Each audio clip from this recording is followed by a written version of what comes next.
en este webinar con respecto a la declaración del impuesto a la renta empresarial, que va a ser dictado por el doctor Miguel Antonio Ríos Correa.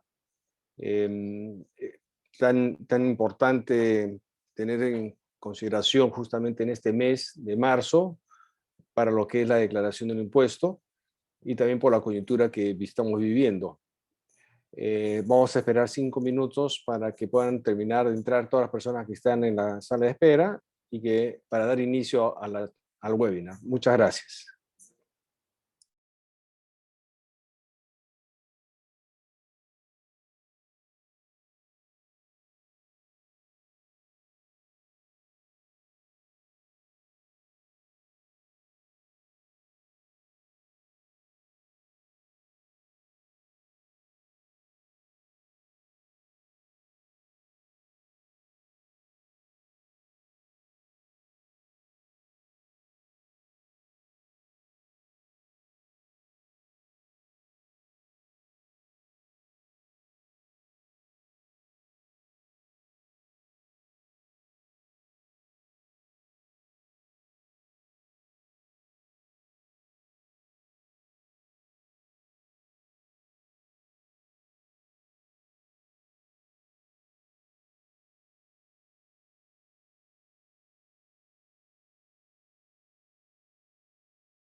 Muy buenas tardes. Muchas gracias por su inscripción y participación en este webinar. Las consideraciones para la declaración del impuesto a la renta empresarial a ser dictada por el doctor Miguel Antonio Ríos Correa. Justamente en este mes de marzo, en donde pronto tenemos que hacer la presentación de la declaración del impuesto a la renta empresarial, vimos conveniente, en asociación con BizLinks y Agrega Valor, en organizar este webinar para que todas las empresas y personas responsables tengan en cuenta una serie de tips necesarios en la declaración del impuesto a la renta empresarial. El objetivo justamente de este webinar es contribuir con la actualización permanente y la práctica diligente en materia tributaria, como también analizar los principales gastos deducibles, además de revisar la legislación para la presentación de la declaración de impuesto a la renta empresarial y anual que hay en el ejercicio 2020. En el temario que vamos a tener hoy día en la tarde, tenemos los siguientes puntos. Uno es lo que es el devengo contable y tributario. Posteriormente, el doctor Miguel Ríos hablará del límite a gastos de vehículos para lo que es el periodo 2020. Posteriormente, las reglas para el límite de los intereses en el periodo 2020-2021 y los gastos por esta situación que estamos viviendo del COVID-19. Nos acompaña también Gisela Cuenta, una persona que ha trabajado muchísimo tiempo en la SUNAT, para darnos el apoyo necesario para este evento. Gracias a Agrega Valor y a BizLinks, este webinar nos estamos dando a todas las empresas que puedan necesitar justamente las consideraciones y hacer las consideraciones pertinentes en la declaración anual, de declaración jurada de renta empresarial. Quien nos va a acompañar en la exposición justamente es el doctor Miguel Ríos Correa. Él es abogado de la Universidad Nacional Mayor de San Marcos, con una maestría en contabilidad convención en política y sistema tributario. Ha integrado grupos normativos y de la implementación de comprobantes de pago electrónicos, libros electrónicos y en la elaboración de decretos legislativos de la reforma tributaria. Ha realizado diversas publicaciones en el Diario Oficial del Peruano, en el Grupo Pacífico, en la revista Actualidad Empresarial, en el informativo Caballero Bustamante, entre otros, sobre contenidos y alcances de normas, reglamentos, modificaciones y procedimientos tributarios. Sin más, lo dejo al doctor Miguel Ríos para que nos pueda dar una explicación justamente sobre este tema tan importante que es la declaración jurada anual de la renta empresarial. Muchas gracias a todos. Por favor, doctor Ríos, si puede empezar con el webinar. ¿Qué tal? ¿Cómo está? Muy buenas tardes. Muchísimas gracias a Bill Lins, al señor Antonio, a la señora Gisela Cuentas por su amable invitación para conversar en estos pocos minutos sobre algunas reglas, básicamente de prudencia, diría yo, para efecto de la elaboración de la declaración jurada anual, revisando la determinación, algunas reglas. En realidad tuvieron muy pocas reglas que entraron en vigencia en el ejercicio 2020.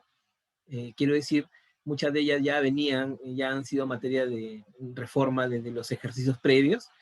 No obstante, igual vale la pena revisar aquellos que han tenido de alguna forma mayor incidencia, ¿no? Y sobre todo aquellos que son muy de coyuntura, como el del COVID, y también pensando un poco en última campaña que puso SUNAT casi a finales del 2020 sobre el uso de vehículos de alta gama, ¿no? Y en función a eso es que hemos decidido también considerar de forma breve, eh, digamos, la explicación de cuáles son las consideraciones que se deben tener en cuenta para tal efecto.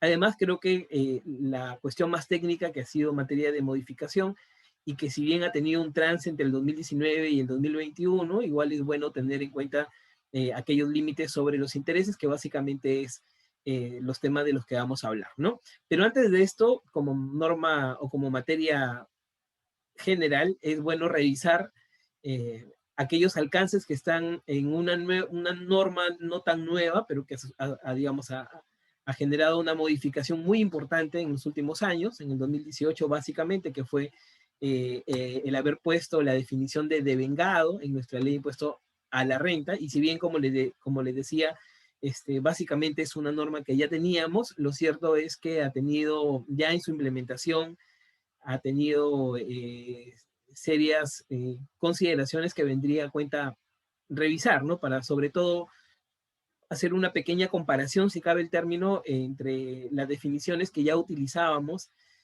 básicamente de la NIC 18, ahora con la NIC 15, ¿no? Por eso un poco el título de esta primera parte es hablar sobre el devengado, el legal y el contable, ¿no? Nuevamente, si cabe el término, ¿no? Somos uno de los pocos países en el mundo que ha apostado por tener una definición legal del devengado, y en buena cuenta lo que trata de hacer el actual artículo 57 es poner en términos de nuestra legislación interna en el Perú, si quieren, de términos de nuestro Código Civil, algunas de las condiciones o de los supuestos que siempre estuvieron en la norma internacional de contabilidad para determinar el momento en que hay la obligación de reconocer el ingreso, y esto en contrapartida también el momento en que se debe imputar el gasto, ¿no? Diríamos de forma general que en realidad esto es una decisión de la administración que no modifica seriamente el momento de la determinación. Bien podría ser que en algunos casos muy puntuales sobre financieros derivados o sobre contratos de cesión en uso podría tener una pequeña diferencia, pero la verdad es que el impuesto lo pagas ahora o lo pagas después, digamos, ¿no? Pero más allá de eso, la verdad que es que eh, la idea es tener, como la presentación les va a indicar en la siguiente lámina, la seguridad jurídica de qué se debe atener el contribuyente cuando la administración o la misma norma le ha señalado que el momento para reconocer el ingreso y para imputar el gasto debe ser el del devengado, ¿no? Básicamente, lo que tenemos a la fecha es ya la entrada en vigencia del 2019 de la NIF 15 en relación al reconocimiento de ingresos ordinales, ¿no? Y por otro lado estaba esta definición que a partir de ahora le vamos a llamar la definición legal del devengo, ¿no? O si quieren, digamos, el aspecto jurídico del devengado, ¿no? Y básicamente lo que tenemos es términos, como les decía, muy parecidos. O sea, si nos vamos a las reglas generales, lo que puedo decirles es que esto cambió muy poco. Recuerden ustedes que lo que nos decía la entonces NIC 18 es que el momento para reconocer el ingreso debe ser aquel en donde, por ejemplo, en el caso de venta de bienes, aquel en el que se hayan trasladado los riesgos inherentes relativos a la propiedad, ¿no? Entonces, más o menos es lo que se ha recogido, pero nuevamente tratando de ponerlo en términos de nuestro código civil, ¿no? Por eso es que en esta parte de la presentación ustedes verán que el término que ha utilizado nuestra norma interna en el Perú es básicamente el reconocimiento de la posibilidad de diferir, digamos, el reconocimiento de este ingreso a partir de la existencia de una condición suspensiva, ¿no? Esto en la teoría del acto jurídico, que es materia legal, es básicamente el evento que genera o que determina que determinado negocio no pueda dar su fruto, no pueda reconocerse, no pueda dar inicio, en tanto no se ha cumplido la condición que está señalada, ya sea por la coyuntura, ya sea por la naturaleza misma de la operación, o porque ha sido voluntad de una de las partes, ¿no? Entonces, un poco lo que nos dice, lo que nos recuerda nuestra primera lámina es que el devengado, para comenzar, es hablando de línea de tiempo, es aquello que ocurre entre el 1 de enero y el 31 de diciembre del ejercicio, ¿no? Y que se deben respetar o aplicar las reglas generales en la contabilidad. Esto es, que siempre debe mandar el fondo sobre la forma, para comenzar, ¿no? Y que, por tanto, más allá de que exista una formalidad o no, o que falte alguna de ellas, básicamente el momento en donde se debe reconocer el devengo es cuando se cumplen las condiciones señaladas, ¿no? ¿Qué condiciones son? Básicamente lo que dice norma es cuando se han producido los hechos sustanciales para su generación, ¿no? Dice la primera parte, siempre que el derecho de obtenerlo no esté sujeto a una condición suspensiva, ¿no? Por ejemplo, en el caso de un contrato de compra-venta de algún bien, de un bien inmueble, por ejemplo, ¿no? Si yo le digo que perfeccionamos la relación, esto es, firmamos el contrato, eventualmente me entregan la posesión del bien, o sea, me trasladan los riesgos del bien, ¿no? Y yo pago el precio. O sea, por ahí, en principio, nuestro Código Civil lo que dice en estricto sobre la compra-venta de bienes inmuebles es que ésta se perfecciona con el consentimiento de las partes. O sea, basta la voluntad de las partes para que ya se entienda perfeccionado la venta de un bien inmueble, ¿no? Una cosa curiosa en nuestro Código Civil, además, porque resulta ser que para la venta de bienes muebles parece que se pide un poco más, ¿no? Porque el perfeccionamiento en la venta de bienes muebles está condicionado a que el bien se haya entregado y que el precio se haya pagado. Pero en bienes inmuebles el Código Civil peruano dice no, basta con el consentimiento o la voluntad de las partes para que se entienda perfeccionado la compra-venta de un bien inmueble, ¿no? Pero no obstante, dentro del contrato de venta de este bien inmueble que he puesto como ejemplo, por ejemplo, podría aparecer una condición que diga que esto, o sea, que yo te compré el inmueble porque tengo intención de realizar un proyecto inmobiliario y que para esto es necesario que el vendedor sea obligado, digamos, a hacer el cambio de zonificación dentro de la municipalidad, ¿no? Y que el plazo que tiene bajo sanción de resolución de este contrato es de 3 meses, o no sé, o de 6 meses. En ese caso, por ejemplo, uno puede decir, oye, tú ya pagaste, ¿no? Ya te trasladaron ya asumiste los riesgos inherentes relativos a la propiedad de alguna forma porque ya estás en posesión de ese bien, ya es tuyo, ¿no? O sea, quiero decir, ya se han consumado las obligaciones que dependen de ambas partes, tanto del vendedor como del comprador, pero queda una condición adicional, y es el hecho de este saneamiento registral al que se ha obligado el vendedor, y en tanto eso no se efectúe, es como que si el contrato todavía es expectaticio, ¿no? Como si existiera la posibilidad de que la operación se resuelva, ¿no? Y que por tanto, vencido el plazo, si es que si no se ha llegado, digamos, al hecho de poder hacer el cambio de zonificación como se ha establecido en el contrato, entonces seguro pues en la cláusula se dirá que el comprador tiene derecho a solicitar que le devuelvan ese dinero y obviamente pues a devolver el bien que se le ha entregado, y es más, eventualmente podrían incluso pactarse algún tipo de penalidad, ¿no? Es en situaciones como esas en donde nuestro artículo 57 ha introducido el criterio este de condición suspensiva para dejarle en claro a los contribuyentes que las operaciones pueden haberse concretado parcialmente, pero en tanto exista un hecho que de alguna forma condicione que el contrato termine de surtir su efecto plenamente, entonces todavía no se puede generar la obligación de reconocer el ingreso para el vendedor y tampoco, por tanto, reconocer el gasto o el costo para el comprador, ¿no? Entonces es un poco, insisto, lo que ha intentado hacer el legislador, tratar de poner en términos de nuestra legislación interna, en términos civiles, si quieren, cuáles aquellos conceptos que siempre se han manejado a nivel de la contabilidad, ¿no? Además, dice su presentación que independientemente de la oportunidad en que se cobren, esto es algo que ya hemos manejado siempre, o sea, se devenga, lo que nos decían a los abogados siempre era, oye, por devengado debe entenderse el momento en el que tú tienes el derecho de cobrar y el otro el momento en el que tiene la obligación de pagarlo. Así no se emitió el comprobante de pago, así no se haya cancelado en su totalidad, no, ya devengó, ¿no? Y es obvio que para efecto de los servicios hay algún tipo de condiciones que son más específicas, más relacionadas a su actividad y en donde ahora sí el legislador peruano ha tratado de poner ciertos alcances, ¿no? Ha tratado de establecer determinados métodos que lo vamos a ver ahora mismo, ¿no? Dice, cuando la contraprestación o parte de esta se fija en función a un hecho o un evento futuro, el ingreso devenga cuando dicho hecho o evento ocurra, ¿no? Por ponerles el ejemplo típico de una operación en donde se dice que el resultado final será la entrega de un informe, ¿no? Es un tema súper conocido, el pronunciamiento que tiene el Tribunal Fiscal en relación al contrato o al servicio, perdón, de auditoría. Claro, uno durante todo el 2020 puede haber efectuado servicios o hechos preparatorios, ¿no? Pedido información, nos reunimos para preguntarte cosas, es más, te levanto observaciones para que tú me las contestes, ¿no? Pero no obstante, eso da lugar a que finalmente, en algún momento del 2021, no sé, dependiendo de los plazos que se ha pactado, antes o después del vencimiento de la DJ anual, ¿no? El auditor termine por entregar un informe, ¿no? Y en ese caso, lo que se ha dicho, como les decía hace un momento, de manera estable en nuestra jurisprudencia, es que como el servicio está condicionado a que exista un hecho o un evento determinado, que en este caso será la entrega del informe o si quieren del dictamen del auditor, entonces se debe reconocer en ese caso que la obligación o el devengo, perdón, de esta operación ha ocurrido en el momento en que ese informe es entregado, ¿no?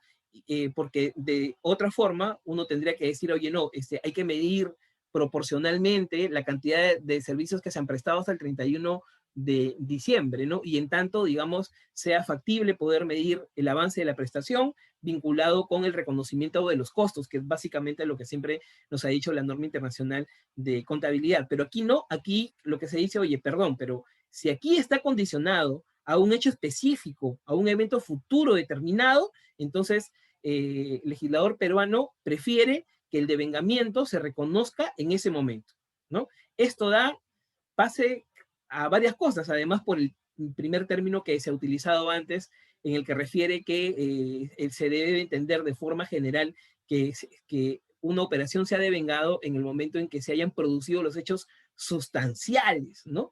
Que es un tema que siempre puede invitarnos en operaciones en concreto a discutir muchísimo cuál es el alcance o contenido de ese término sustancial, ¿no?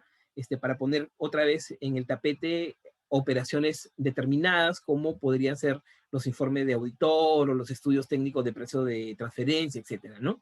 Bueno, eso es. Y además, el mismo legislador ha decidido señalar algún tipo de condiciones específicas para la enajenación de bienes muebles, o sea, para que se debe entender devengado una operación o devengada una operación en el caso de enajenación de los inmuebles. Y, por ejemplo, ha dicho que se debe reconocer como tal cuando el adquiriente tenga el control sobre el bien. Miren el aspecto muy amplio que le ha dado, ya porque cuando antes de la existencia del artículo 57 me preguntaban como abogado qué se debe entender en el párrafo respectivo de la NIC 18 cuando señalaba que es el traslado, digamos, el traslado de los riesgos inherentes a la propiedad, ¿no? Como abogado uno puede decir, bueno, puedes tener una transferencia jurídica o puedes tener una transferencia física, ¿no? Y si la transferencia jurídica o la física es la que determina si ya se han trasladado los riesgos inherentes relativos a la propiedad, eso va a depender de cada caso en concreto, ¿no? Pero no obstante, el legislador en el Perú ha tratado de poner un término, si quieren, una redacción distinta, pero que tenga como objetivo tratar de absorber ambos elementos, ¿no? Por eso dice cuando se tenga el control sobre el bien. El control, nuevamente cabe el término, el control jurídico, el control físico, y la respuesta es exactamente igual, ¿no? Eso va a depender de cada caso en concreto, no va a depender si se trata de un bien mueble, ¿no? De un bien inmueble, porque resulta que en el caso del bien mueble es mucho más claro entender que yo puedo decir que se transfirieron como regla general, ¿no? Que se transfirieron los riesgos inherentes a la propiedad cuando dice la transferencia física del bien, ¿no? Lo que en Roma llamaban la tradición, la traditio humano, ¿no? Que es básicamente en donde el legislador ha tratado de poner un término amplio para decir que es en el momento en que el adquiriente, perdón, tenga el control sobre el bien, ¿no? El derecho a decidir sobre el uso, recuerden que cuando hablamos de propiedad, nuevamente para ponerlo en términos legales, y hago mucha esta referencia a los términos legales porque, otra vez, la descripción que estamos haciendo ahora es el contenido legal del devengo, ¿no? Nosotros siempre nos hemos referido al término contable, al contenido financiero del devengado, y justo la intención de esta parte de la conversación es hacerle notar que ya cuando se ha legislado, cuando se ha puesto la definición del devengado, que si quieren es muy similar a lo que había en la norma internacional de contabilidad, pero que ya es parte de nuestra norma interna en el Perú, entonces tenemos que básicamente hacer referencias a elementos legales, ¿no? Que son los que le van a dar el ropaje, el revestimiento a la operación, independientemente que el fondo del asunto siga siendo el financiero, ¿no? Entonces, les decía, uno de los elementos que demuestran que estamos ante una operación de venta, ¿no? Por diferenciarla de una cesión, por ejemplo, o de un comodato, no sé, es que básicamente en el caso de transferencia en propiedad, siempre se ha dicho que es el derecho real de res cosa, ¿no? El derecho sobre las cosas perfecto, en el entendido que yo cuando adquiero algo tengo la posibilidad de ejercer todos los derechos relativos a ese bien, ¿no? El derecho de uso, el derecho de disfrute, ¿no? El derecho de disposición, claro, porque si es mío, no hay manera que me digas, oye, es tuyo, pero por si acaso no lo puedes utilizar para tal o cual cosa, ¿no? Porque eso sería una restricción al derecho de propiedad, y si hubiera un contrato que tuviera, digamos, alguna condición en donde se me diga que te lo estoy vendiendo, pero que estás restringido a su uso, a su disposición, entonces en realidad estamos hablando de una cosa distinta, ¿no? Probablemente no estemos ante un contrato de compra-venta de bienes y que por tanto los efectos no solo legales, sino principalmente tributarios, tendrían que ajustarse a la naturaleza de esa operación. Por eso es súper importante advertir que si estamos ante un contrato o una venta o una enajenación de bienes, ¿no? Se debe considerar que pues los derechos reales, que todos los derechos reales sobre el uso de este bien están perfectamente protegidos dentro de ese contrato, ¿no? Si no, ya hemos tenido bastante legislación también que lo que tratan de hacer es cortar este tipo de hechos artificiosos, ¿no? Dice la norma 16 del título preliminar de nuestro actual código tributario, ¿no? En el sentido de tratar de hacer una operación, pero decir que se trata de otra para mostrar, digamos, un sentido o un alcance tributario distinto al de la operación, ¿no? En cuyo caso lo que la norma ha dicho es que la administración tributaria tendría la facultad de ingresar en esa operación y darle el efecto tributario que las partes realmente quisieron que tengan, ¿no? Ha sido, como ustedes saben, la aplicación de la norma 16 muy discutida. También nos queda claro a esta altura de las cosas que para que la administración tributaria aplique norma 16 estamos hablando de temas muy puntuales, ¿no? Porque se supone debe tener una alta materialidad, o sea, debe ser absolutamente interesante para la recaudación, porque ahora se ha puesto todo un procedimiento, ¿no?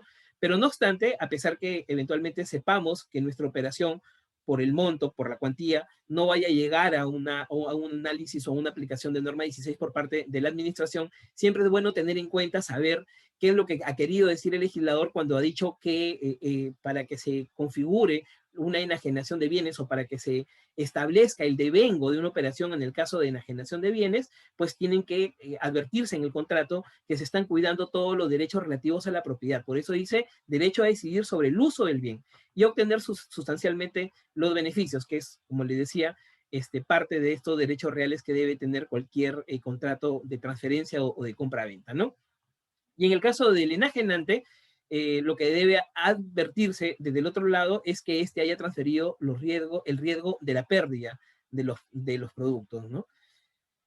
Para ponerles un ejemplo, ¿qué sucede cuando yo le vendo al Estado, ¿no? Y el Estado, por temas de gestión, ha dicho, oye, desde que yo te acepto el bien, desde que te acepto el bien, bajo responsabilidad del obligado o del servidor público que esté a cargo, se debe pagar esto dentro de los 15 días. Claro, pero el truco está ahí, digamos, perdón, quien le vende al Estado y que está aquí dirá, oye, eso de los 15 días, perdóname, ¿no?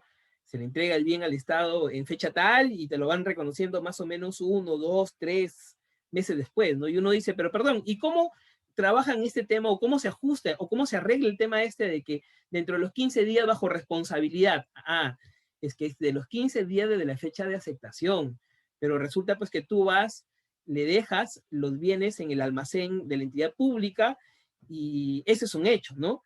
Pero todavía para que se reconozca, o sea, para que el que tenga la obligación vaya y pase con un cuadernito y ponga su checklist diciendo de que sí está de acuerdo con lo que le estás entregando, o sea, hasta que se formalice este acto de la administración, que básicamente es la aceptación o la recepción de los bienes, que otra vez no se da en el momento en que el proveedor le está entregando en el almacén a la entidad, ¿no? Sino que ahí puede haber un espacio de bastante diferencia, de semanas o eventualmente de meses, ¿no? Porque ya le decía, la obligación legal que tiene el Estado es que desde que se acepta, hayan 15 días para que se paguen. Entonces, siempre me pregunto cuando converso con gente que trabaja en la administración pública y que no obstante tiene la obligación de llevar la contabilidad la gubernamental, o en efecto el proveedor que con la intención de la emisión del comprobante de pago, o con la intención de determinar el momento en que se debe aplicar la detracción, el momento en que debe reconocer los ingresos, ¿no? Yo siempre lo que pregunto ahí es, o me pregunto es, oye, ¿y qué pasa si en ese interín entre que el proveedor ha dejado los bienes en el almacén y en efecto que la entidad pública o el responsable de esta señale la aceptación de los bienes, que ya les decía, puede haber un lapso no corto en el tiempo, sucede un siniestro, se pierden, hay un incendio, algo pasa. ¿Quién pierde? ¿Responsabilidad de quién es? ¿No? Por eso es súper importante que la norma, que el artículo 57 de la Ley de Impuesto de la Renta haya señalado como un condicionante para verificar el momento en que se entiende como devengada la operación, el hecho que el enajenante haya transferido el riesgo de la pérdida de ese producto, ¿no? Que en muchos casos no está definido y que justamente por eso los invito a que en su día a día sea uno de los elementos que tengan muy en cuidado cuando celebren un contrato, pensando que los contratos pueden ser verbales o escritos, digo, ¿no? Y que no obstante, esta condición debe estar perfectamente clara entre las partes para saber de quién es responsabilidad en el caso que ocurra algo entre estos momentos, ¿no? Como dice en la parte inferior, estas reglas, por si acaso, también son aplicables para la imputación de los ingresos, ¿no? O de los gastos para el cálculo del pago, perdón, de los ingresos para el pago a cuenta. Ya saben que el pago a cuenta, según el artículo 85 de nuestra ley de impuesto a la renta, es en función a los ingresos, ¿no?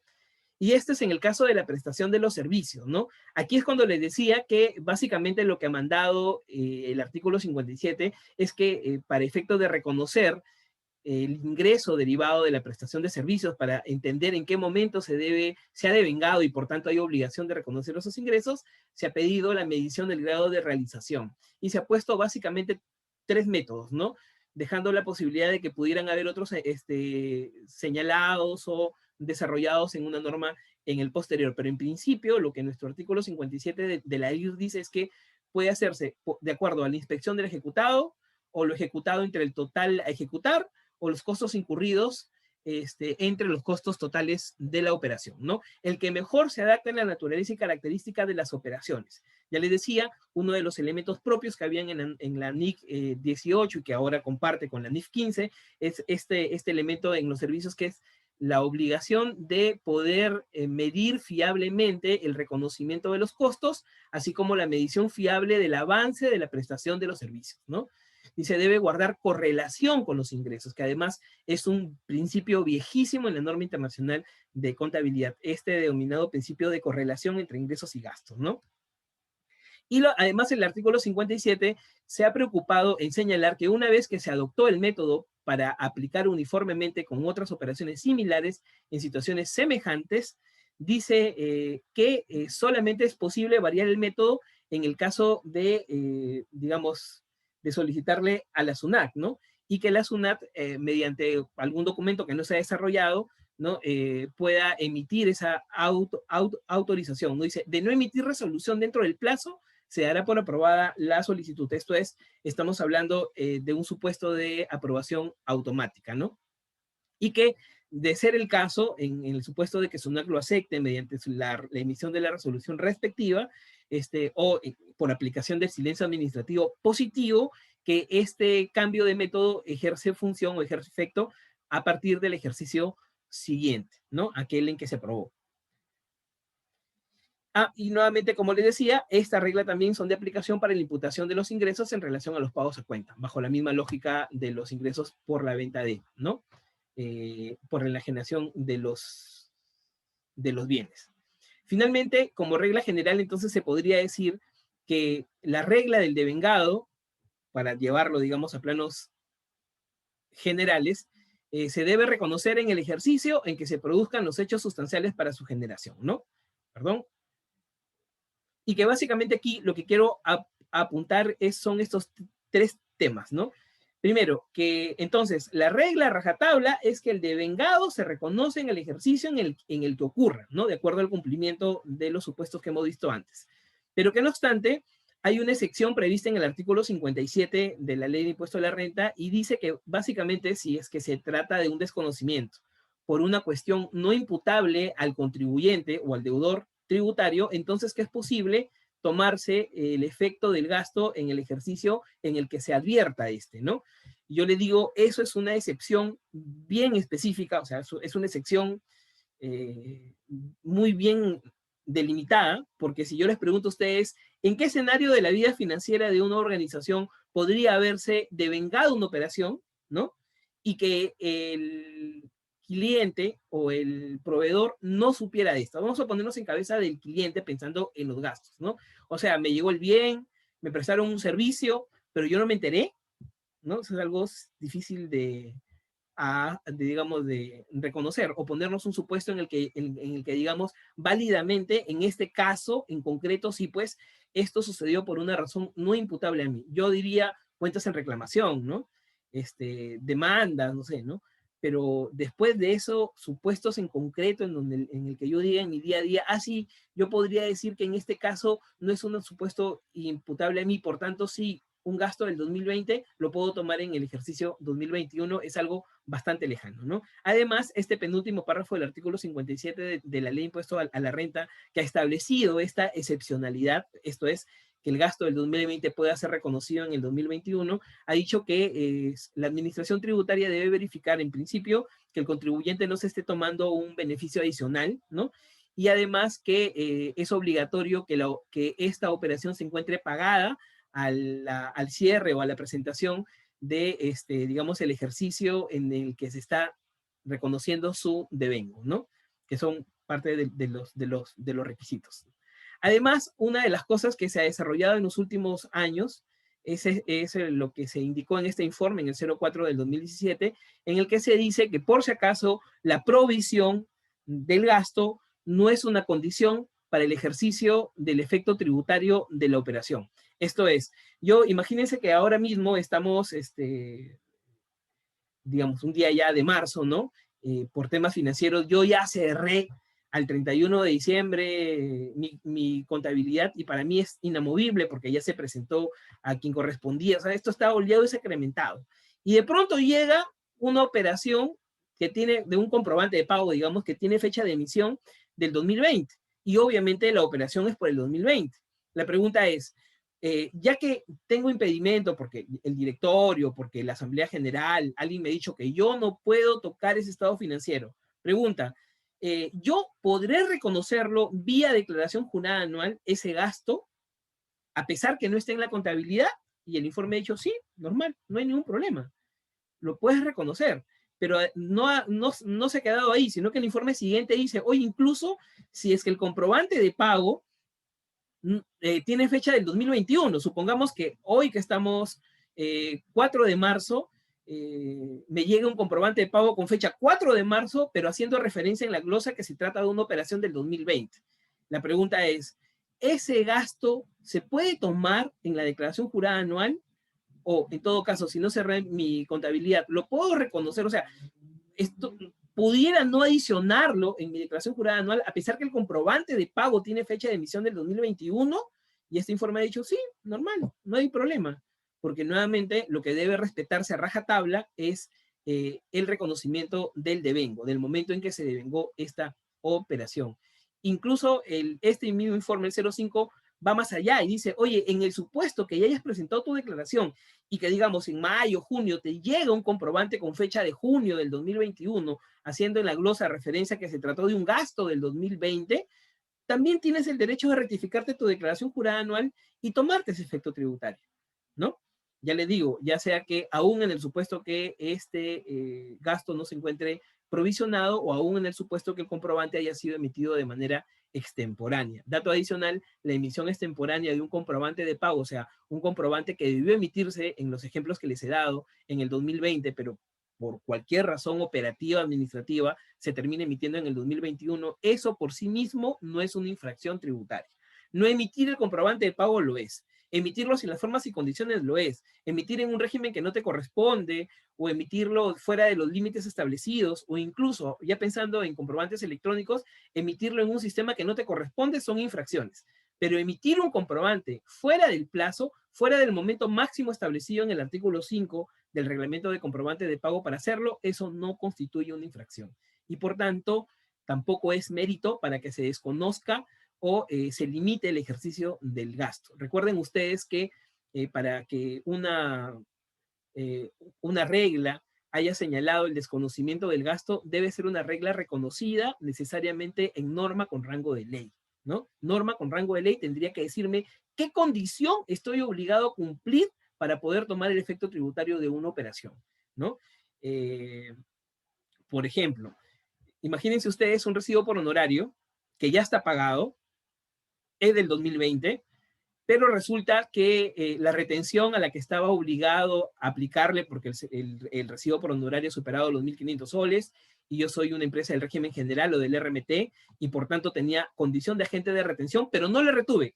A todo esto, no tiene constancia de suspensión de retenciones, el perceptor. Es sencillamente debí retener y no le retuve, y por tanto, no he puesto esa retención dentro de la PLAME, ¿no? Y recién me doy cuenta ahora, en marzo, o a lo mejor me doy cuenta en mayo, y la pregunta es, ¿puedo tomarme ese gasto derivado o sustentado en un recibo por honorario sobre el cual no se aplicó una retención y que eventualmente no está en la PLAME? ¿Puedo? Sí, claro. Alguien diría, oye, pero perdón, pero tú tenías la obligación de aplicar una retención, tenías la obligación de ponerlo en tu declaración, sí, y seguro en su momento estaré expuesto a una sanción, ¿no?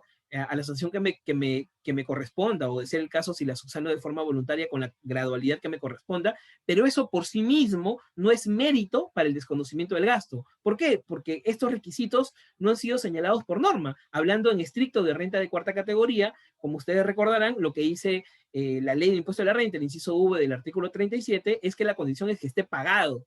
Y uno de los datos que le he dado en el ejemplo es que sí se pagó, pero justamente habiéndose pagado no se retuvo. Perfecto. Otra vez, estará expuesto a una sanción administrativa, pero no es causal para el desconocimiento o la limitación del ejercicio del efecto tributario, o si quieren, de tomar el gasto derivado de esa operación correctamente sustentado en un recibo por honorario, ¿no? Siempre me gusta decir aquí, al gasto ni con el pétalo de una rosa, ¿no? Yo sé que a veces en nuestra humanidad, cuando tenemos la duda, oye, tal cosa no se cumplió con tal tipo de formalidad, ¿lo mandamos al gasto o lo adicionamos?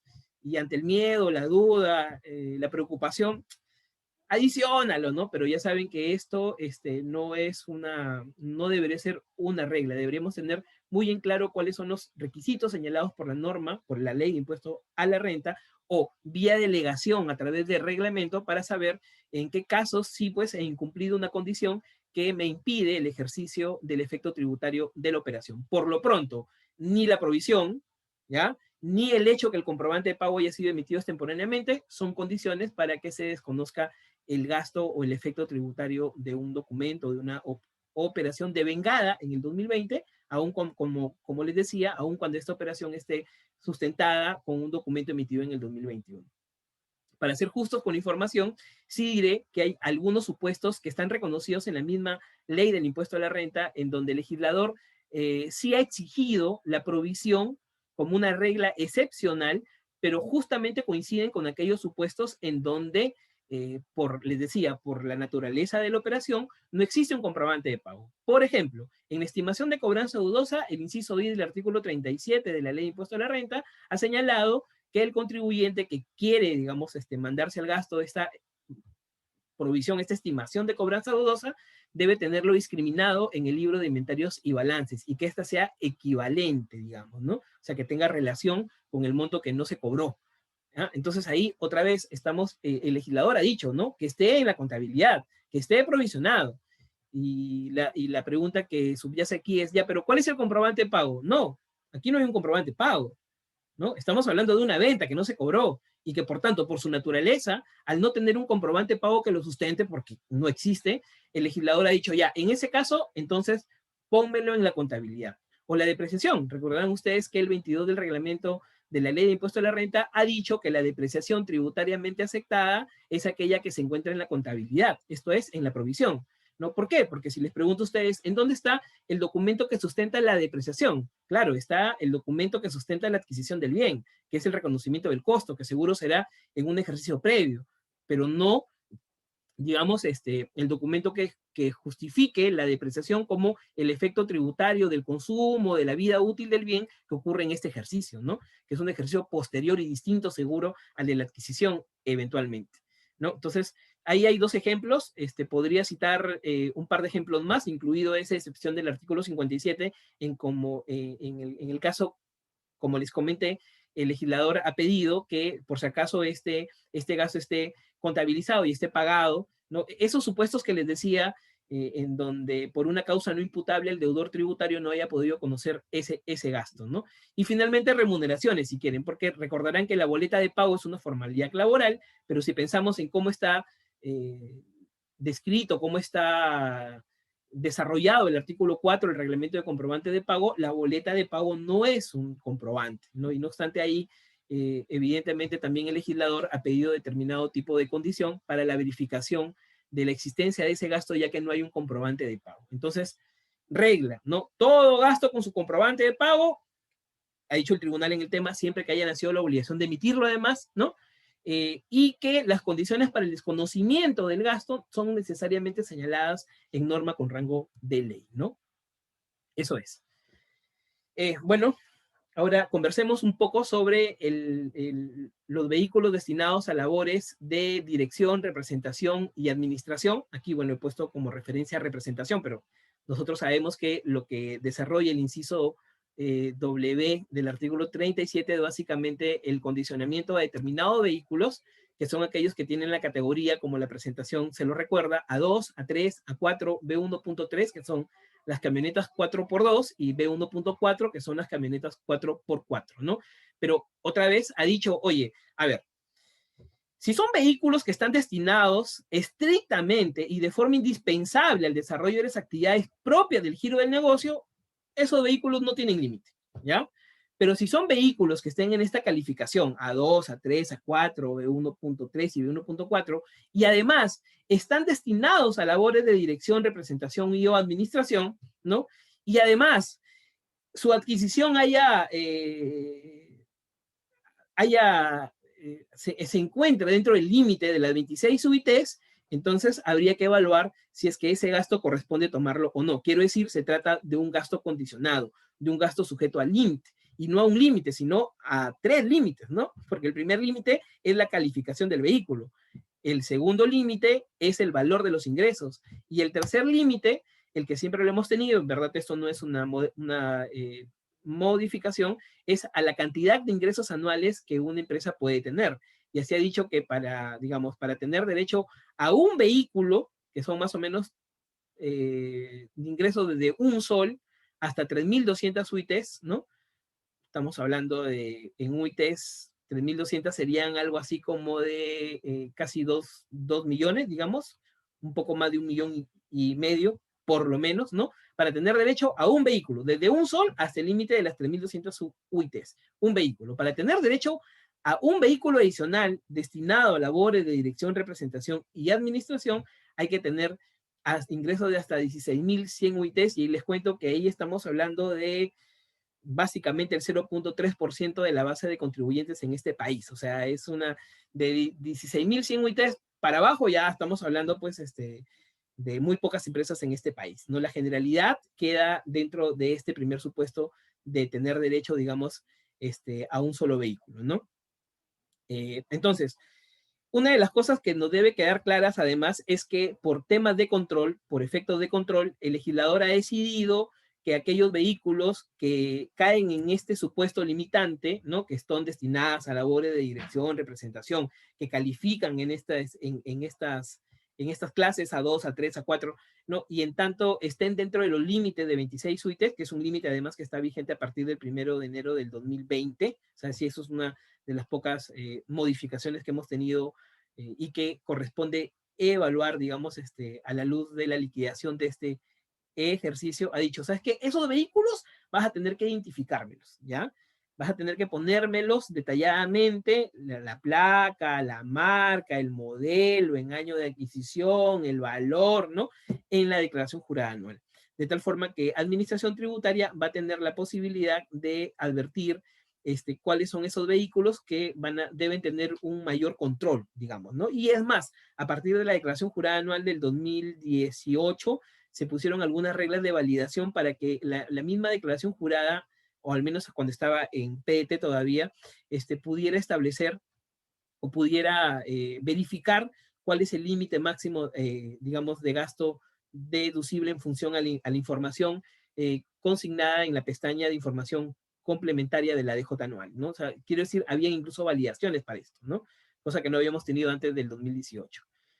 Pero una cosa súper curiosa en el tema es que SUNAT el año pasado, más o menos por noviembre, diciembre, hizo una campaña que muchos han denominado de vehículos de alta gama. O sea, si por ahí advertí en tu declaración jurada anual que tú habías identificado por poner marcas, ¿no? Un auto, un vehículo que sabemos pues que está muy por encima de la 26 UITs, ¿no? Marcas que son súper conocidas y que sabemos que tienen un valor bastante elevado en el mercado y que usualmente la empresa lo ha comprado para su gerente, ¿no? Básicamente porque hay, digamos, la intención o la necesidad de que este directivo se vea bien, ¿no? Frente a sus clientes. A lo mejor represente el estatus, represente, digamos, básicamente lo que quiere exhibir esa empresa frente a su mercado, ¿no? Por cuestiones de comodidad, no sé, etcétera, etcétera, por cuestiones de seguridad, lo que ustedes quieran, ¿no? Pero son vehículos que están identificados como alta gama. Lo que hizo SUNAT es mandarles una cartita y le dijo, oye, perfecto, ya, esos vehículos están identificados ahí, ¿no? Pero quiero que me digas cómo quedó el IGB. Claro, porque recordarán que una de las cosas que están bien establecidas en nuestra ley del IGB es que aquello que no te da derecho a tomar como costo o gasto, no te da derecho a tomar el crédito fiscal. Entonces, SUNAT lo que hizo en esta cartita fue decirles, oye, si tienes una camioneta de tal marca, entonces dime cómo has hecho con el IGB, porque yo aquí veo o presumo que te has tomado el crédito fiscal y por tanto está mal, rectifícate y paga la multa y paga la diferencia del impuesto y los intereses que te correspondan, ¿no? Y por si acaso, sí quería remarcarles que el hecho de tener un vehículo de alta gama, que probablemente esté por encima de las 26 UITs, ¿no? si bien no me va a dar derecho a tomar el gasto deducible, en tanto sea un vehículo que esté destinado a labores de dirección, representación, administración, eso no quiere decir que el contribuyente no tenga derecho a tomarse el crédito fiscal, porque nuevamente lo que dice el artículo 18 de la ley del IGB es que podría no darte derecho a tomar el gasto, pero eso no tiene nada que ver con el costo, ¿no? Hay que advertir que estas limitaciones se han redactado básicamente a la altura del artículo 37, que como todos recordamos, es en donde el legislador ha puesto algunas reglas para la limitación del gasto. Las reglas del costo están en el artículo 20, ¿no? 20 a 21. Y cuando el legislador en los últimos años, sobre todo, ha querido trasladar algunas reglas del gasto para que sean aplicables también al costo, por ejemplo, que el costo también se sustente con comprobante de pago, que el comprobante que sustente el costo sea emitido por un contribuyente que se encuentre activo o habido, ha tenido que modificar el artículo 20 de la ley de impuesto a la renta. O sea, no es algo que se pueda pensar, como no cumple la regla del gasto, tampoco cumple la regla del costo, ¿no? Son, digamos, reglas totalmente distintas. No tan distintas, pero en todo caso que se regulan por sus propios medios. Y otra vez, lo que ha dicho el W del 37 es que no te da derecho a gasto, pero como dice el informe que tienen en su presentación ahora, sí te da derecho a costo. Y si te da derecho a costo, entonces el contribuyente tiene el derecho de utilizar el crédito fiscal para el IGB. Ojo que yo he conocido a muchísimas empresas que por la sola cartita de la administración lo que han hecho es, digamos, han obedecido a pie juntillas lo que ha dicho esa carta, se han rectificado y han pagado, obviamente, la pretensión de la administración. Pero a mí me parece que es algo que debemos tener súper claro para contestarle en este escenario a la administración, decirle, oye, ya, no es gasto, pero sí es costo. Y si es costo, 18 dice que la adquisición sea permitida como costo-gasto, ¿no? Es costo, entonces tengo derecho al crédito fiscal.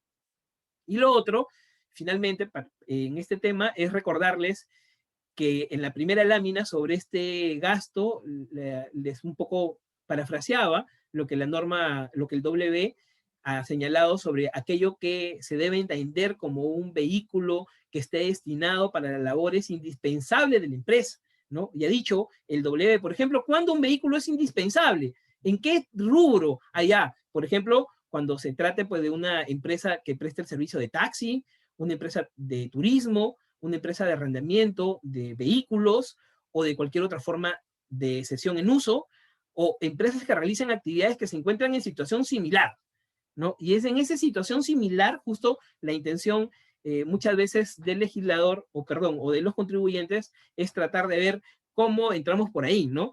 A pesar de esta redacción muy restrictiva que está a nivel de la ley de impuesto a la renta, ¿no? Pensando en, o sea, un poco el análisis en este lado va dirigido a, ya, no todos los vehículos que yo adquiero, incluso aquellas que sean camionetas 4x4, por ejemplo, o sea, por el hecho de ser 4x4 no quiere decir en automático que se debe entender que está destinado a una labor de dirección, representación o administración. O sea, podría ser que sea una camioneta 4x4 que esté destinada a labores operativas, ¿no? Y alguien diría, oye, pero operativas, ¿cómo? Porque la ley ha dicho muy restrictivamente que es, si eres una empresa de taxis, si eres una empresa de transporte de turistas, ¿no? O sea, cosas muy específicas, ¿no? Pero miren, un poco dentro del alcance o contenido de ese o situación similar, lo que este informe del 2013 ha desarrollado. Dice que las actividades que desarrollan los vendedores y que por tanto pueden movilizarse en un vehículo de esa empresa, o el transporte de personal del titular minero, que usualmente, como ustedes saben, se hace a través de una pick-up, de una 4x4, no constituyen actividades de dirección, representación y administración. O sea, lo que quiere decir es que se tratan de labores operativas, ¿no?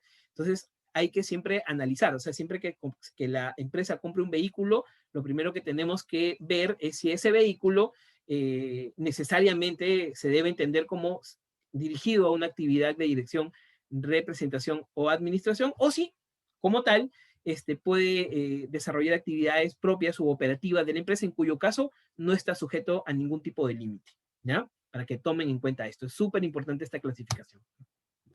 Bien, sobre los intereses, básicamente lo que quería comentar aquí es dejar muy en claro cómo han quedado las reglas entre el 2020 y el 2021, ¿no? En el origen de los tiempos lo que se decía es que solo los intereses desarrollados entre partes vinculadas, ¿no? Solo los intereses desarrollados entre partes vinculadas tenían como límite el que el endeudamiento no superase 3 veces el valor del patrimonio neto, ¿ya? Solo para operaciones entre partes vinculadas. Ya sabemos más o menos quiénes son partes vinculadas a la luz de lo que desarrolla el artículo 24 del reglamento de renta, ¿no? Pero una modificación del 2018 que está vigente del 2019 y que se aplica en el 2020, ejercicio que vamos a liquidar ahora, me dice que las cosas ya cambiaron, ¿ah? Que este límite de 3 veces el valor del patrimonio neto, límite de endeudamiento, para ponerles un ejercicio muy sencillo, digamos, si mi patrimonio neto al 31 de diciembre del 2019 era de 100, ¿no? Y yo en el 2020, ejercicio que voy a liquidar, me he prestado de mi vinculado, o me he prestado de quien sea ahora, ¿no? Me he prestado 500, quiere decir que los intereses que voy a poder tomar como gasto deducible son únicamente aquellos que proporcionalmente correspondan a los primeros 300. ¿Por qué? Porque mi valor del patrimonio neto al 31 de diciembre o al 1 de enero del 2000, si quieren, era de 100. Y mi nivel de endeudamiento máximo es 3 veces esto, o sea, hasta 300. Si yo me endeudé por 500, entonces los intereses derivados de estos 200 en exceso no serán gasto deducible. ¿Ya? Eso es lo que dice la norma al día de hoy, que esta regla, perdón, de 3 veces el valor del patrimonio neto ya no es solamente aplicable para operaciones entre vinculados, sino es aplicable para todos, ¿ya? Para todas las empresas, vinculadas y no vinculadas. Pero ojo, siempre que el contribuyente, o sea, que la empresa, que el deudor que está tomando el efecto tributario de esos intereses del gasto, sea una entidad que haya tenido ingresos menores o iguales, ¿no? O sea, perdón, que no es aplicable este límite para las empresas que hayan tenido ingresos que sean menores o iguales a 2.500 UITs, ¿no? Y con eso estamos sacando más o menos del promedio al 99.5% de las empresas, ¿no? Porque con datos al 2018, que es lo último que puedo tener a la mano, las empresas con ingresos de hasta 2.300 UITs representaban el 99.5% de las empresas, ¿no? Entonces, quiere decir que este límite sobre intereses, que ya no se aplica solamente, o sea, la regla que antes existía para vinculados se extendió para todos, pero solo si la empresa supera los 2.500 UITs. Pregunta, ¿y si no supera las 2.500 UITs, entonces no tienes límite? Normal. Hay otras digamos, consideraciones que tomar en cuenta en este inciso A del artículo 37, y por ejemplo te dice que uno de los límites que debes considerar es que el gasto deducible, el interés que supere al valor de los ingresos percibidos, los ingresos financieros o los ingresos por intereses exonerados o inafectos. Solo el valor del exceso de los gastos puede ser materia de deducción, por ejemplo. Pero esos son límites que ya hemos tenido siempre en la ley de impuesto a la renta y por tanto no es una novedad, digamos, ¿no?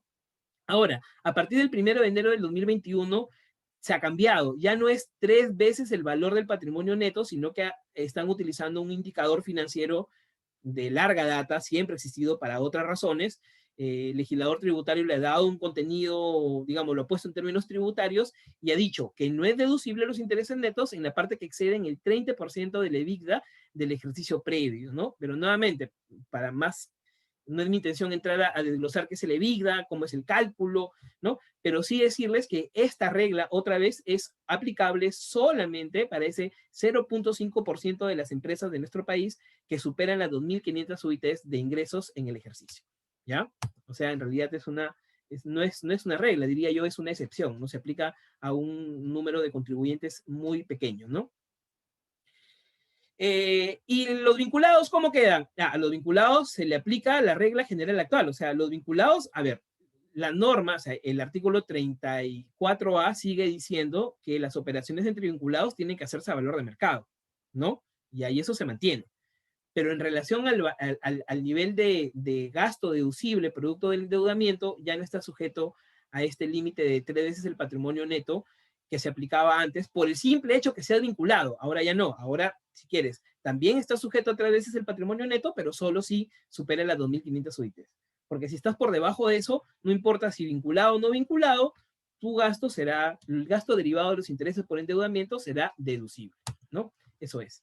Y finalmente, para hacer 2 pequeños comentarios sobre algunos gastos que hemos tenido con mayor preeminencia este año, que por ahí existe la duda generalizada de si van a ser deducibles o no. Alguien diría, alguien que no lo ha visto de cerca diría, pero si son gastos por COVID, ¿cómo así no va a ser deducible? Ya, vamos viéndolo principalmente en los de salud, ¿no? Que son aquellos que tienen este criterio llamado de generalidad. Pero antes de él incluso, me gustaría razonar un poco por cuál es la calificación jurídica del momento que hemos vivido en el país cuando nuestra jurisdicción se ha encontrado en cuarentena, ¿no? Porque claro, ahora mismo Lima no está en cuarentena, ¿no? Por poner un ejemplo, digo, ¿no? Pero todo el país sí se encuentra en estado de emergencia sanitaria, ¿no? Y está ampliado por casi el resto del 2021, ¿no? Entonces, la pregunta es, si yo estaba en cuarentena e incumplí una obligación comercial, civil, ¿no? Eso podría ser causal para que se me demande, para que se me pida indemnización. Quiero decir, el incumplimiento de una obligación por un caso fortuito, ¿no? Que es un hecho de evento, dice su presentación imprevisible, irresistible, ¿no?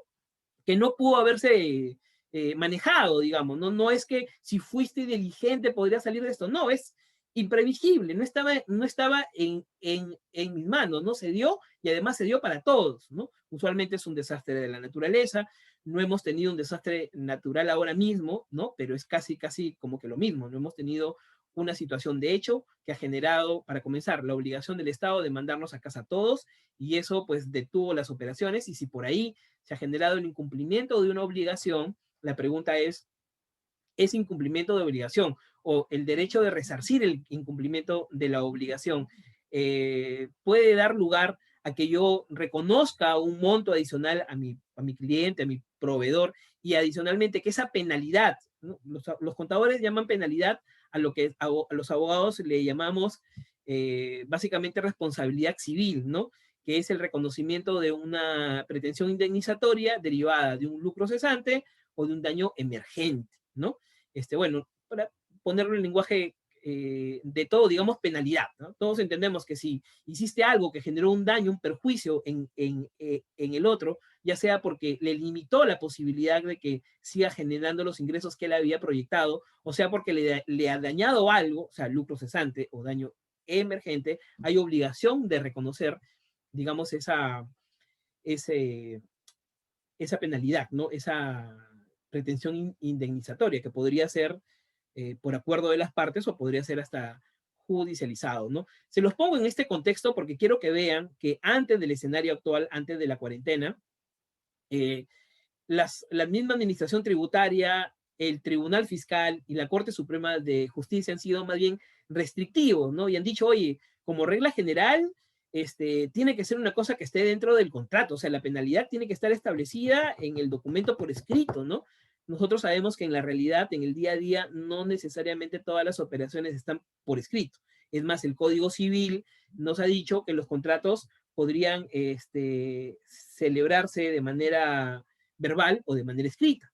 Entonces la pregunta ahí es, oye, ¿y qué pasa si es que se trata de un contrato verbal en donde no obstante yo le estoy reconociendo una penalidad porque es justo que lo haga, ¿no? Es, digamos, lo que yo haría, ¿no? Lo que si estuviera en los pies del otro voy a pedir, ¿no? Y en tanto esté en la proporción, en tanto esté en mi posibilidad reconocerlo, lo voy a hacer, ¿no? La administración, como ven en este primer pronunciamiento, tomando al menos, además, argumentos del Tribunal Fiscal del 2012, había dicho que en principio no puede ser un gasto deducible porque este incumplimiento deriva, digamos, de una conducta, si quieren, poco diligente en el contribuyente, y que reconocer ese gasto sería básicamente pues premiar esa falta de diligencia, ¿no? No obstante, en un informe específico del 2003, ¿no? Bastante previo, había dicho que sí, pues en operaciones de comercio exterior y en tanto sean causales, sí que tenía sentido, digamos, que se reconozca la penalidad como un gasto deducible. O sea, como pueden ver, hay una cosa que hay que analizar en cada caso, ¿no? Pero el Tribunal Fiscal ya de manera más específica ha dicho, oye, se analiza en cada caso en concreto y además tiene que mirarse, además de la causalidad, ver si es que es algo que está reconocido en el contrato, ¿no? Ver si es que era una obligación legal y no pues algo voluntario, no una dádiva, algo que yo quiero darle por quedar bien con mi cliente o con mi proveedor, ¿no? Y el Poder Judicial en el mismo sentido ha sido todavía más restrictivo porque ha dicho que el administrado, o sea, el contribuyente debe acreditar con documentación que el concepto por penalidad forme parte de un acuerdo, ¿no? Es cierto que no ha dicho que el acuerdo pues, necesariamente deba ser escrito, pero si lo ponemos en el contexto, si me pide que lo documento suficientemente, ¿no? Y me dice que esta documentación es para que se verifique que es parte de un acuerdo, va a ser muy difícil que yo le diga, oye, mi contrato es verbal y habíamos quedado que esta era la condición y en función a eso se le estoy pagando, digamos, ¿no?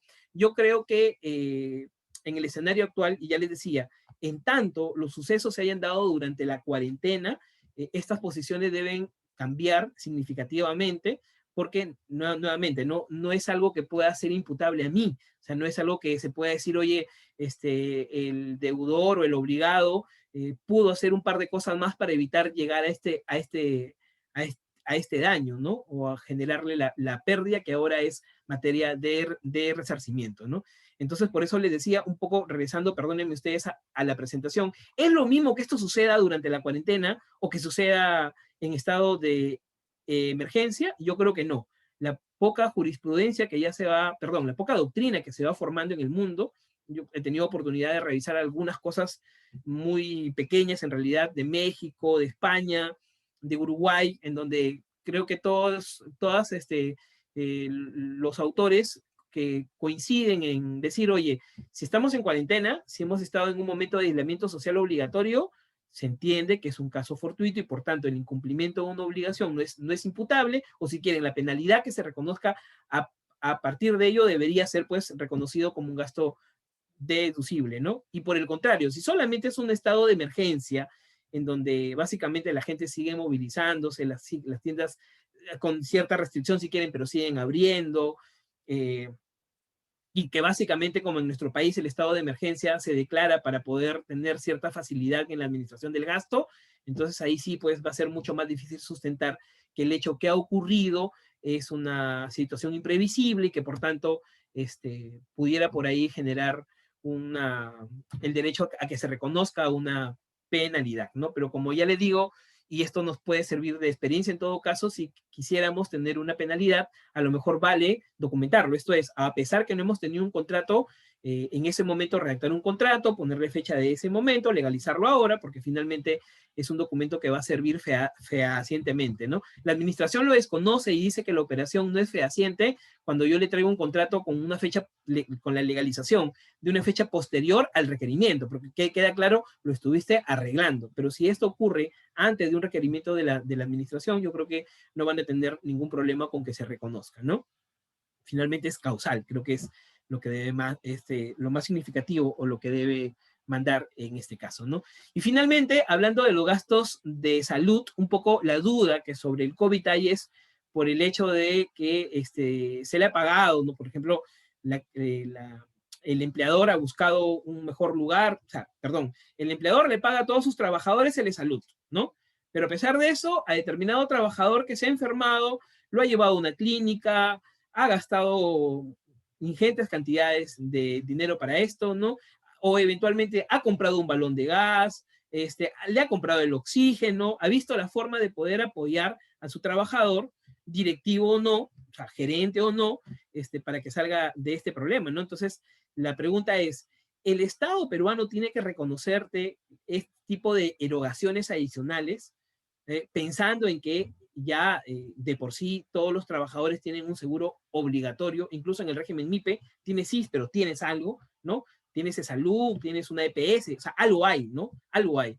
Entonces, no obstante, fuera de eso, el gasto debería ser reconocido y aquí es cuando, como recordarán algunos de ustedes, además de la causalidad, el artículo 37 ha pedido el cumplimiento de algunos requisitos adicionales como la proporcionalidad y en este caso en específico la generalidad. Ha dicho, oye, los gastos tienen que ser generales, pero también es cierto que el Tribunal Fiscal ya de manera bastante nos ha dicho que la generalidad no es para todo, ¿no? Que para que se vele el cumplimiento de la generalidad tiene que verse si el trabajador se encontraba en el nivel jerárquico, se encontraba en una situación, dice antigüedad, rendimiento, por ejemplo ahora, ¿no?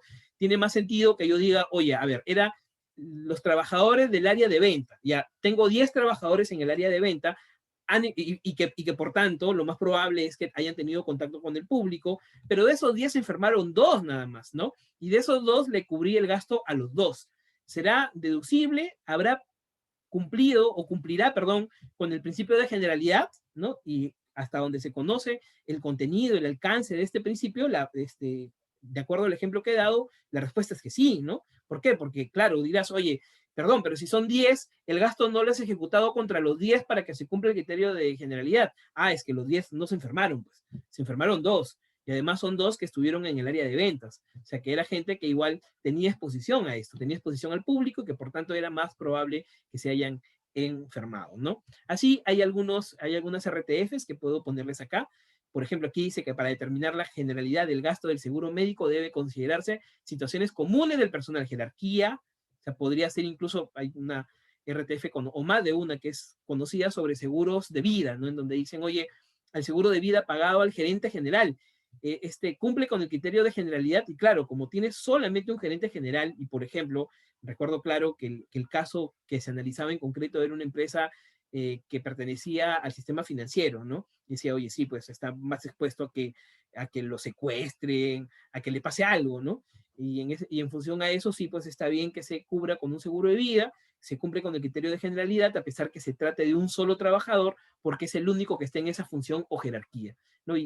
A razón de eso es que, como ven en su presentación, las RTF han dicho, debe evaluarse las situaciones o condiciones comunes al personal, jerarquía, nivel, antigüedad, rendimiento, área, zona geográfica, ¿no? Etcétera, ¿no? Pensando, por ejemplo, también en que en algunos de nuestros departamentos en el país han tenido mayor preeminencia en el contagio de COVID, se me ocurre Iquitos, Piura, ¿no? Y en donde eventualmente, pues, los trabajadores de esa área o de esa zona geográfica, la empresa ha decidido contratar este tema de gastos adicionales por salud a pesar de la existencia de un seguro médico, ¿no? Incluso con esta discusión tan vigente sobre la posibilidad que los privados, que los empleadores puedan comprar las vacunas para sus trabajadores.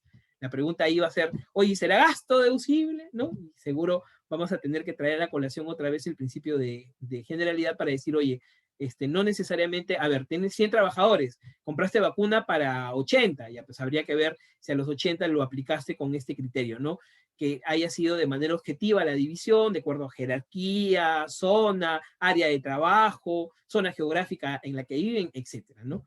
La siguiente RTF dice, la generalidad en el gasto se verifica en función al beneficio obtenido por funcionarios de rango o condiciones similares, que es básicamente el mismo criterio anterior, y finalmente dice, aun cuando el gasto de seguro médico contratado para algunos trabajadores no cumple la generalidad, ya en el último caso, ¿ya?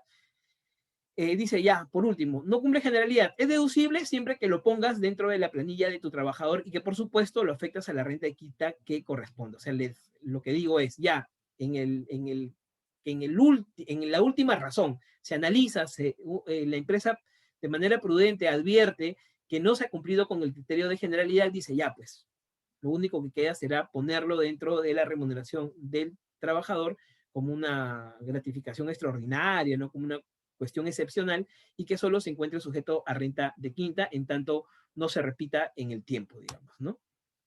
Bueno, y eso es lo que quería comentarles. Ojalá que estos minutos, discúlpeme por favor si me excedí un poco, les sirvan para tener un poco más claras las reglas que van a utilizar en la determinación del impuesto a la renta de este ejercicio que estamos liquidando ahora. Y por supuesto, como agrega valor, como BizLease, estamos llanos a poder atender si ustedes, digamos, además de las consultas que seguro van a venir ahora, si tuvieran un caso más específico donde necesiten análisis documentario, ¿no? O una capacitación in-house seguro sobre estos temas o sobre otros de su interés, encantados para poderlos ayudar y ver cómo nos adaptamos a sus necesidades. Bueno, quedan sus preguntas, pero desde ya muchísimas gracias por su atención y por la predisposición para el tema.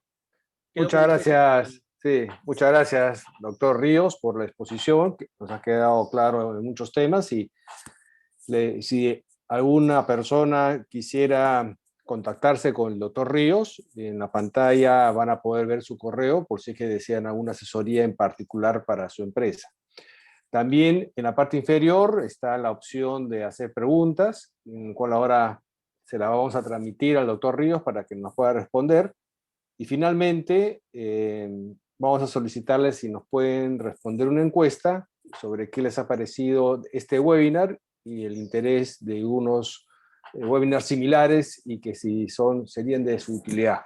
Entonces comenzamos con las consultas que nos han hecho llegar. ¿Qué pasa si el vendedor deja el producto en el almacén del cliente pero aún no le factura y el cliente no puede usar el producto hasta que le facture?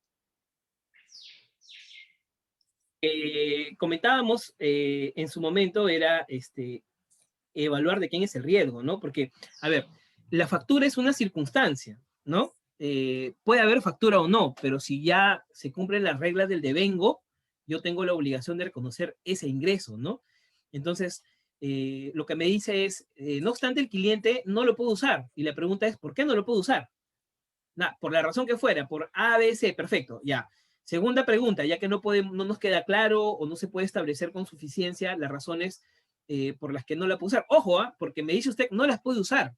No me dice que no lo quiere hacer, ¿no? Porque una cosa es tener alguna restricción de carácter contractual, legal, si quieren, para disponer de ese bien que está ahí, echarle mano, digamos, ¿no? O sea, el poder, ¿no? Y otra cosa es el hecho de, pues, de tener algún impedimento físico, ¿no? De que en efecto impida la disposición de ese bien, porque si es así, si hay un impedimento físico, queda claro pues que la operación no se ha devengado. ¿Por qué? Porque el usuario o el adquiriente, perdón, no tiene capacidad de disposición de ese bien. Pero si vamos por el primer supuesto, en el sentido de que está ahí, solo que por razones contractuales él no le puede poner mano porque todavía no se han digamos, no se han cerrado alguna de las condiciones, eso nuevamente hay que evaluarse en cada caso, ¿no? Pero ya de por sí, como regla general, yo estaría dispuesto a pensar que por si acaso ahí se devengó, ¿no?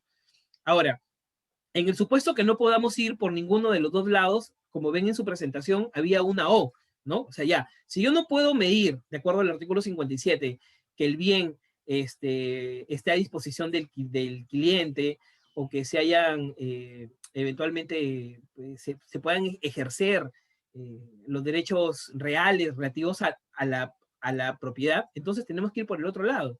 La pregunta es, ¿el vendedor ya trasladó los riesgos relativos a la pérdida? Le decía, ¿qué pasa si es que en ese almacén en el que se ha dejado se siniestra el bien? ¿Pérdida de quién será? Se ha establecido que por si acaso en ese supuesto el cliente que no aceptó el producto todavía, pero estando en su local, ¿se va a responsabilizar por el bien? Si se incendia, si lo roban, si sufre un desperfecto, o se ha señalado que será todavía riesgo, perdón, del vendedor hasta que finalmente el cliente no se acomida pues a sentarse y decir, te lo acepto. De eso va a depender, porque si me dicen, no, oye, perdón, yo ya se lo entregué, se le pierde, es su problema. Ah, perfecto. Entonces ya se han trasladado los riesgos relativos al, digamos, a la propiedad, ya se han trasladado los peligros relativos a ella y por tanto, como vendedor, tengo la obligación de dar por, digamos, por cumplida el devengado y reconocer el ingreso relativo a esos bienes, ¿no? Eso es. Es una situación, no obstante, que, como le digo, se ve mucho en el Estado y ahí, como es el Estado, le ponemos pincita, decimos, no, pero no me lo aceptó. La verdad es que es algo que está entredicho, pero si somos muy pegados a lo que ha dicho el artículo 57, desde que le entregaste y está a su disposición, y en tanto él haya asumido los riesgos por lo que le pase a ese bien, yo ya debo reconocer ese ingreso, digamos, ¿no? Gracias. Buenas tardes. Si entendí bien, si un servicio puede ser auditoría, sujeto a la entrega de un informe, el devengo ocurre cuando ocurra el hecho. Esto es, cuando finalice el servicio y se entregue el informe, por tanto, no debería aplicar ningún método de devengo de los que señala el devengo tributario. ¿Es correcto la interpretación? Tal cual. Pero ojo, que es justamente por la misma aplicación del artículo 57, ¿no? Porque el artículo 57 me dice que, claro, ya está en relación a los servicios, tienes que aplicar cualquiera de ellos.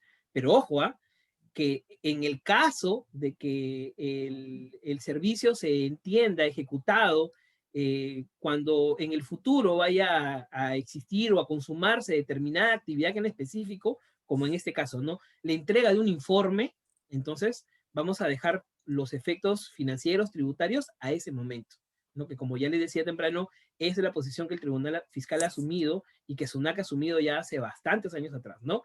En el caso de estos tipos de informes como los de auditoría, no cabe, digamos, una medición del servicio que se va prestando, porque todo eso se debe entender como devengado en el ejercicio o en el momento, si quieren, en que el informe finalmente se ha presentado, ¿no? Buenas tardes. Si me han emitido recibos por honorarios con fecha de febrero y marzo del 2021, pero en observación hasta esta, que pertenece al periodo 2020, diciembre y noviembre, ¿lo considero en el año 2020? Tal cual, es gasto deducible del 2020 porque la operación se ha devengado en el 2020. Oye, pero el comprobante dice 2021. Otra vez, el comprobante es una circunstancia. El comprobante tiene mucha relación, si quieren, no en el caso del recibo por honorario, pero sí de la factura, tiene mucha relación con el momento en que tienes el derecho al crédito fiscal, ¿no? O en el momento en que tienes la obligación de pagar el IGB. Pero en relación a la renta, otra vez, la máxima es el devengo. Si la operación se devengó, como ha dicho el informe 05, así el comprobante te lo emitan en el año siguiente. Incluso así el comprobante te lo emitan después de la presentación de la declaración jurada anual. Eso será gasto del ejercicio en que se devengó. Okay. Buenas tardes. Mencionaste que se puede usar como gasto deducible en el ejercicio que le corresponde. ¿Un comprobante que llegó en el siguiente año y el IGB se puede usar? Recordemos que el IGB está en función no a cuándo se devenga la operación, sino lo que ha dicho este artículo 2 de la ley 29.215 es que, perdón, 28.215 es que está en función a utilizarlo, si quieren, dentro de los 12 meses siguientes a la fecha de emisión del documento. O sea, voy a poner un supuesto bien extremo, ¿no? En el comprobante de pago se dice, ¿ya?, que el servicio se ha prestado en febrero del 2020, pero el comprobante de pago tiene fecha de ahorita, de marzo del 2021. La pregunta es, ¿tengo derecho a utilizar el crédito fiscal? Y la respuesta es, si está dentro de los 12 meses desde la fecha de emisión del documento, el cliente tiene la posibilidad de utilizar el crédito fiscal, porque nuevamente no está condicionado al momento en que se prestó el servicio. Alguien diría, oye, no, perdón, pero cuando se prestó el servicio es el momento en que se debió emitir el comprobante de pago. Sí, pues, pero nuevamente la redacción de ese artículo 2 de la ley para la flexibilización o para la formalización en el uso del crédito fiscal, lo que dice es que se tome en cuenta desde la fecha de la emisión del documento y no ha puesto un condicionante adicional. Dicho, fecha de emisión o del pago del impuesto, ¿no? Por pago del impuesto se entiende aquellos supuestos en donde el hecho jurígeno, el hecho gatillante a tener derecho a utilizar el crédito fiscal es el pago del IGB. ¿En qué casos, por ejemplo? En DAN, en declaración aduanera de mercancías, en utilización de servicios prestados por no domiciliados, en donde otra vez el crédito nace en el momento en que el cliente, el usuario obligado, el usuario domiciliado obligado al pago del IGB, abona en un pago varios ese IGB, ¿no? O en el caso de algunos bienes adquiridos a través de liquidaciones de compra que sí están grabados con el IGB. Son casos típicos en donde la condición de los 12 meses no, ni siquiera está en función a la fecha de emisión del documento, sino en función a la fecha en que se pagó el impuesto.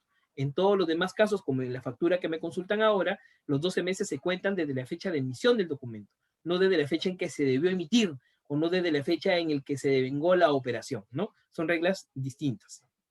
Ok, gracias, doctor Ríos. A ver si hacemos las respuestas un poco más cortas. Ahí tengo varias preguntas, no sé si vamos a alcanzar a todas. Si compré un vehículo en el año 2019, en junio, por un monto aproximado de 28 UIT, ¿los gastos de este vehículo en el año 2020 son reparables? Es un vehículo para labores administrativos.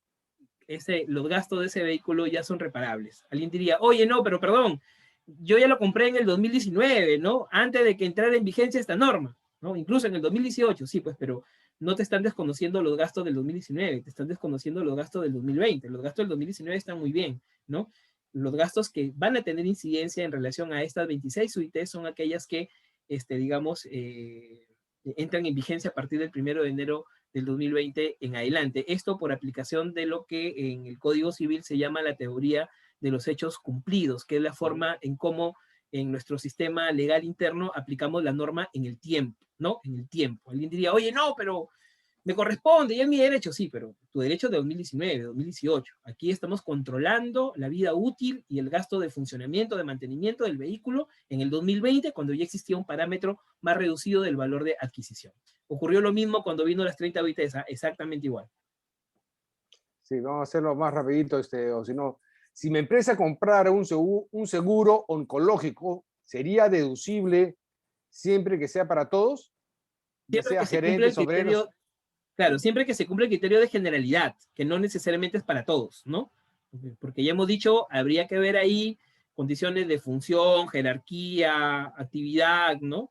Imagine usted, por ejemplo, se trata de una actividad que puede generar una enfermedad ocupacional que derive en cáncer, entonces tiene sentido que a la gente que trabaja en esa área yo le pueda comprar, solamente a ellos, le pueda pagar un seguro oncológico y que perfectamente se esté cumpliendo el criterio de generalidad, haciéndole cumple al resto de los trabajadores en la empresa. Solo para que me aclare, con referencia al límite de intereses, para el ejercicio de 2020, el límite de los intereses a reconocer como gastos no debe pasar de 3 veces el patrimonio neto del 2019. Y para el, Solo si la empresa ha superado las 2.500 UITs. Si no, no, normal, no hay y para límite. el, y para el 2021 es el 30% del EBITDA del 2020. Es tal cual, sí, siempre del ¿Dónde, ejercicio previo. ¿Dónde puedo encontrar información sobre el EBITDA o sobre esta norma? Me imagino que está preguntando. Como le decía, la norma está en el actual inciso A del artículo 37 de la LIR. Todavía no hemos tenido una norma reglamentaria que desarrolle más. Se publicó un reglamento muy pequeñito para definir una cosita de nada, digamos, ahora en diciembre del 2020, pero por lo demás el EBITDA como indicador financiero ha existido siempre, ¿no? Hay bastante literatura sobre el EBITDA, pero no sé si es aplicable porque ya les decía, el EBITDA que está desarrollado en el actual inciso del artículo 37 tiene más bien características tributarias, ¿no? Entonces, en principio, digamos, ir a la norma, ¿no? Y pegarnos a los comentarios que los entendidos en el tema, o sea, no sé, las revistas especializadas o en algunos artículos pudieran ir formulando en el tiempo, pero por ahora no hay nada más, ¿no? Lo que está básicamente en ese inciso A del artículo 37, ¿Los gastos por COVID tienen límite? ¿no? En tanto sean causales, sean razonables, sean proporcionales y cumplen este criterio de generalidad, son perfectamente deducibles, ¿no? Generalidad cuando se tratan de gastos con el personal, digo, ¿no? Okay. Bueno, doctor Ríos, se nos han quedado otras preguntas más, pero el tiempo ha volado, pero de todas maneras, a los participantes, a las preguntas que les han quedado acá, se las vamos a trasladar al doctor Ríos para que las pueda responder posteriormente. Y por otro lado, también le vamos a mostrar una encuesta que va a ser importante que ustedes la puedan responder, donde manifestarán el interés de este tipo de webinars y si es que desean otros similares para hacerles llegar la invitación. Doctor Ríos, muchísimas gracias por su exposición y también me estaba olvidando, quería comentarles que esta exposición ha sido grabada, así es que va a estar dentro de nuestra biblioteca de charlas que nosotros estamos dando para poder, digamos, compartir con ustedes. Muchas gracias, doctor Ríos. Muchas gracias, Gisela Cuentas. Gracias, señor Antonio. Gracias a los participantes. Hasta la siguiente. Gracias. Buenas noches. Gracias. Si se pueden, por favor, responder la encuesta que les han enviado en este momento en su pantalla, les vamos a agradecer bastante.